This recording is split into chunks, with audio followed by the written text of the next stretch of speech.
So I normally just do videos on cars, as the name suggests, crusty cars, but this is what I did today. For the first time, I played with the guitar at all, like in the way of working on one, and I pulled all the workings out of the electric guitar and just put it in this acoustic that I got off my old mate. And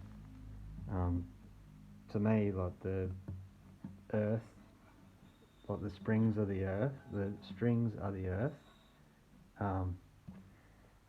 It's new, like I didn't know that. I put the volume knob really close to your hand, and the electric guitar had 2 pickups, so this switch, like that's on, and then so it's a 3-way switch. That is this pickup. The middle was both pickups, which doesn't work anymore, and that's the pickup that's not there anymore, so it has to stay like that. And I put the power lead all close here because when you sit down with the guitar, it's more comfortable, you know, to me anyway. And plus I didn't want to lengthen the cable. The only cable I lengthened was this earth cable here, and in like a big Joe Williams style, I just used orange masking tape because that's what I had, and I just watched a video on him and he had like masking tape all over the place, and I was like, yeah, I'm just gonna chuck it on there, and that's it.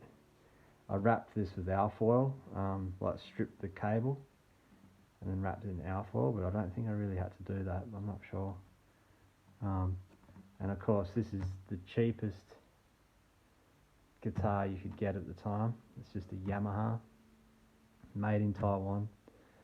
And my old mate got it, old Bill, and the phone number for Zenith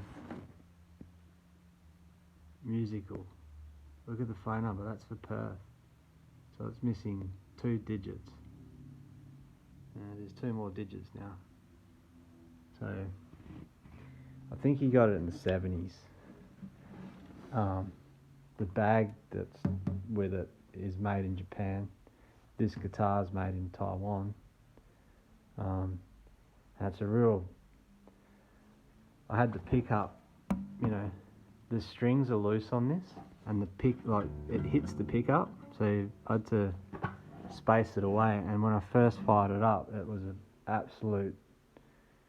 because I had the amp on full and I was using this as the volume, so I had this a little bit cranked, but you know, not on full, just a little bit. Like I found where to turn it on, but the pickup was so close to the strings and it's just so much louder. Well, it's really loud and really sensitive because it's just a cheapie and it's hard to tune. Like when you try to tune it, it's real like sensitive, and it seems it's still coming out of tune, but that might be because I put all that alfoil in there. It's probably still just bedding in. I've been yanking on them or whatever, it's getting better. Yeah, it's hard to play. And then when I go back to my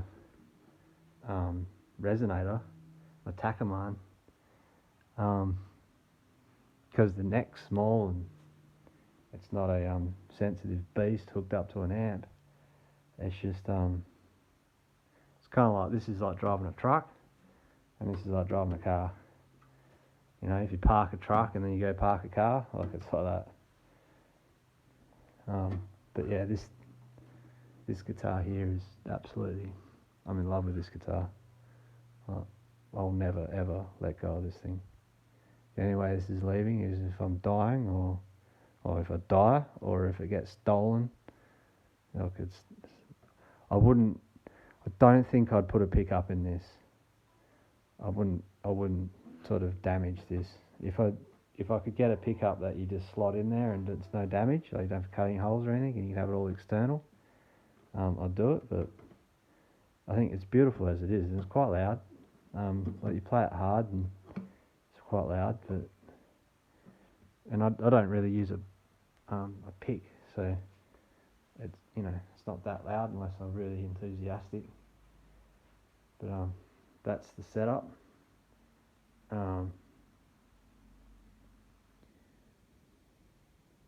That riding bureau, you'd call it, that cheapo thing, is just another thing that I'll hold onto.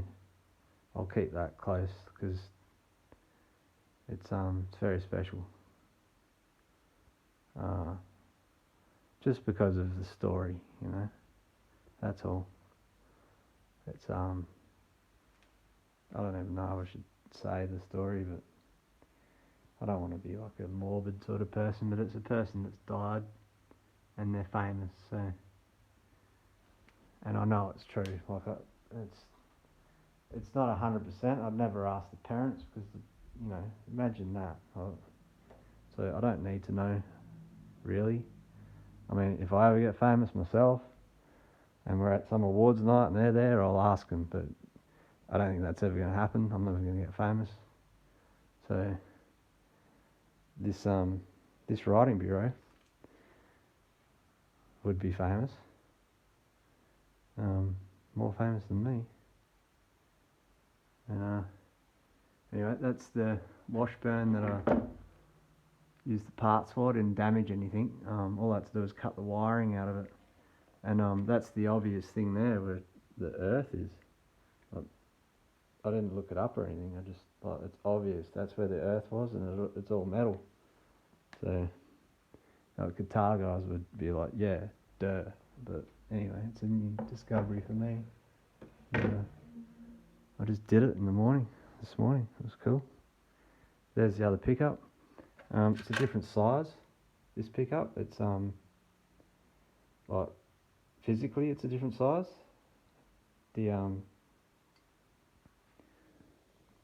That was the top one. This one in my hand was the top one, and that was the bottom one. So as it comes down, the strings get wider, and this guitar's wider than the electric, so I just moved the bottom pickup up. It would probably still just work with this one, and I could move this one down and cut a hole and put the two in, and I might do that just out of interest's sake. But I spent 4 hours building it. Not knowing what I'm doing. I wasn't that crazy about it. I was just cruising along. Like I wasn't sort of full scale production or anything. Like I had to find my tools and my drill bits and whatever. I hacked this in a bit too rough, so I've chipped it. So that could do with a chrome plate, similar to that chrome plate. And I didn't got the screws in there yet. Yeah, just not funny, eh? It's just a cheap little guitar. It's a Yamaha, and my amp's a Yamaha. And this little thing. It's a phony, but it's got different settings and it lights up. It's real, it's cool. Tiny, so yeah, I really like it. You can tune with it, and the tuner here, that I'm a D. Wow, okay. That is, I tuned it with the one on the neck, and then I did the tune on this, and it was the same. Like, wasn't worth changing. Like, it was so close. Yeah, that's that.